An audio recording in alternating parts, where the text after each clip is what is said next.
Hello, meu povo, tudo bem?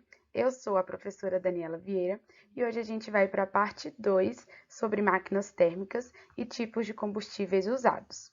Só para a gente recapitular,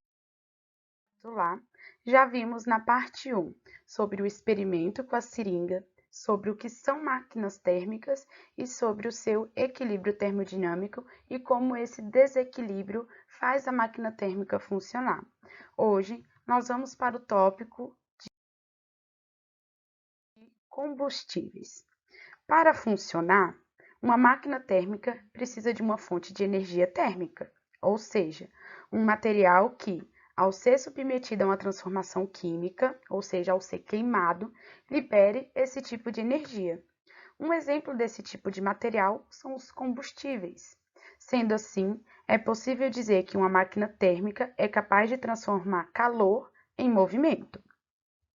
O estudo e uso das transformações de energia possibilitou o uso de diferentes combustíveis. Então, com o passar do tempo, as pessoas foram descobrindo vários tipos de combustíveis e esses tipos de combustíveis movimentou essa empresa que é a empresa de máquina térmica, mas também gerou desequilíbrios climáticos e problemas sociais e ambientais. Então, nem tudo foi só maravilha. A gente causou e vem causando desequilíbrios climáticos, vários problemas sociais e ambientais. Dentro da variedade enorme de combustíveis, a gente tem uma categoria chamada combustíveis fósseis. Eles são chamados de combustíveis porque são queimados para fornecer energia. E eles são chamados de fósseis porque se originam da transformação de corpos de organismos que viveram há milhões de anos. Combustíveis fósseis são recursos naturais não renováveis. Eles levam milhões de anos para se formar, enquanto a sociedade os consome com grande velocidade. Portanto, esses recursos correm o risco de acabar, já que não são repostos no mesmo ritmo do seu consumo.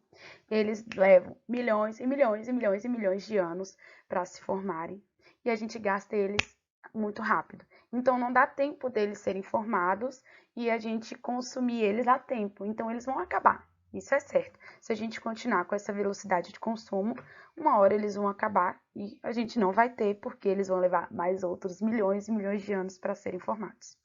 Por isso, é cada vez mais importante recorrer às fontes de energia renováveis, que estudaremos em breve, tá? Que podem ser exploradas por tempo indeterminado sem esse risco de acabar. Nós vamos estudar agora os dois tipos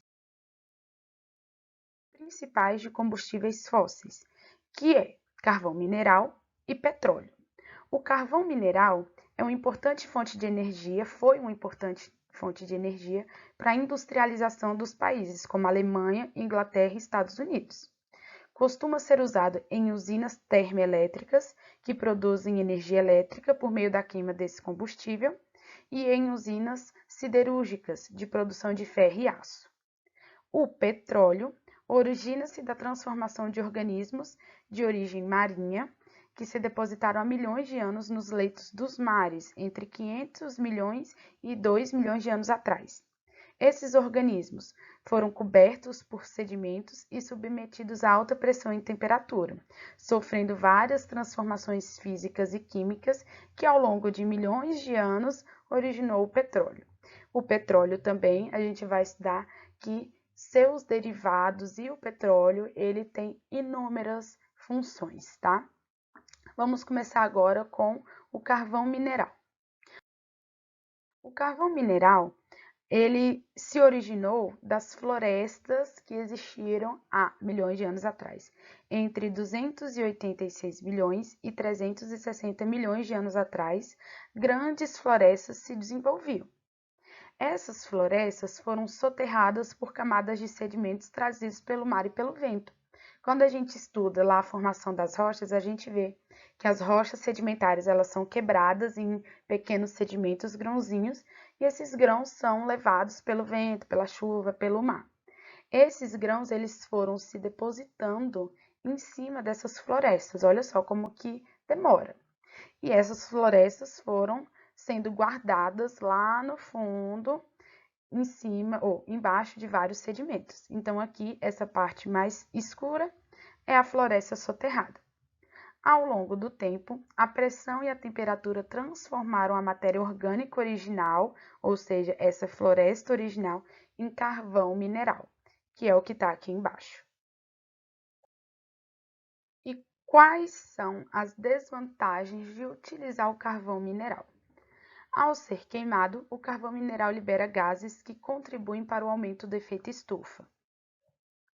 O carvão contém enxofre, que, liberado na queima, combina-se com a água da chuva, podendo causar chuva ácida, que prejudica a vida aquática, as florestas e as plantações, além de degradar prédios e monumentos. A sua extração impacta o equilíbrio do ambiente. Ela é feita por meio de bombas que drenam a água das minas e que pode causar alteração no solo e na água, tornando o solo e a água ácidos. Por fim, há o risco para a saúde dos mineiros, que podem adquirir problemas respiratórios provocados pela poeira inalada nas minas. Já o petróleo, como a gente viu lá na primeira apresentação sobre ele foi originado por organismos marinhos que viveram há milhões de anos atrás.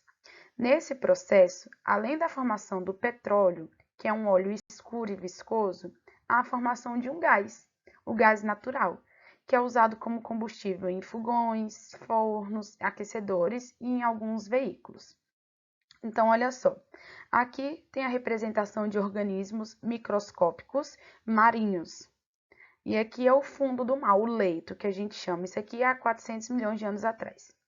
A mistura de sedimentos com esses organismos que já morreram, representado aqui nessa segunda imagem, e em cima vai lama, sedimento, e eles vão cada vez mais sendo soterrados, formando assim o gás natural e o petróleo. E nos tempos atuais, a gente tem aqui a representação da extração desse petróleo. Tanto o petróleo como o gás natural são extraídos de depósitos subterrâneos, localizados sob a terra ou sob o mar, por meio de perfurações de poços. O gás natural se acumula na parte superior da camada. Então, aqui, ó, no nosso esqueminha, essa parte branquinha é o gás natural e a parte mais escura é o petróleo. Depois da extração, o petróleo é transportado para as refinarias, onde são realizadas a separação e a purificação de seus componentes nas chamadas colunas de fracionamento. Aqui, ó, temos o exemplo, um desenho esquemático do que seria essa coluna de fracionamento. O petróleo, que é aquele óleo cru, aquele óleo bruto que tiraram lá debaixo da terra ou do mar, é colocado nessa fornalha. Essa fornalha está em temperaturas elevadíssimas e depois que o petróleo passa por essa fornalha, ele vem para uma coluna de fracionamento, dividida em temperaturas diferentes. Aí cada temperatura vai extrair um derivado do petróleo para a gente produzir diversos materiais. Então, a separação dos componentes do petróleo origina vários produtos, chamados de derivados do petróleo. A gente tem vários derivados: a gasolina, a querosene, o óleo diesel, o óleo lubrificante, que é utilizado em máquinas. A gasolina é combustível, a querosene serve para iluminação e combustível de aeronaves, o óleo diesel também é um tipo de combustível, o gás liquefeito é um combustível de uso doméstico, solventes são matérias-primas industriais, as graxas e parafinas servem para lubrificação, tinta, plástico, detergente, borracha sintética, utilizada em diversos objetos como os pneus, e o asfalto, que serve para pavimentação. Todos esses aqui são derivados desse processo de fracionamento, são chamados de derivados do petróleo. E, para a gente encerrar a nossa aula de hoje sobre os combustíveis, principalmente os combustíveis fósseis, a gente vai estudar sobre as desvantagens do petróleo. A queima dos derivados do petróleo pode produzir outros gases que poluem o ar, prejudicando a saúde da população. A queima de derivados de petróleo produz substâncias como monóxido de carbono, um gás que prejudica o transporte de oxigênio pelo sangue, além de outras substâncias que irritam os olhos e as vias respiratórias.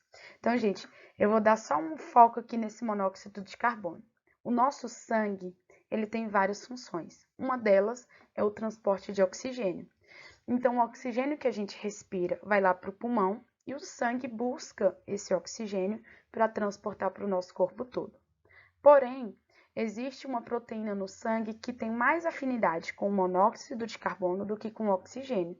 Então, se a gente ficar inalando muito monóxido de carbono, o nosso sangue para de transportar oxigênio e começa a transportar monóxido de carbono. Consequentemente, a pessoa morre asfixiada. Ela está respirando oxigênio, vem oxigênio junto com monóxido. Só que o nosso sangue para de transportar oxigênio e transporta só esse monóxido. E a pessoa morre sem oxigênio, asfixiada. Então, é muito tóxico a queima desse tipo de combustível fóssil. Por fim, também emite gases que participam da formação da chuva ácida, além de gases que poluem o ar e aumentam o efeito estufa. Eu espero que vocês tenham entendido a aula de hoje. Qualquer dúvida, é só me mandar mensagem ou aqui no YouTube ou lá no mural. E a gente se vê na próxima aula. Não esqueçam de responder o formulário do dia. Beijos!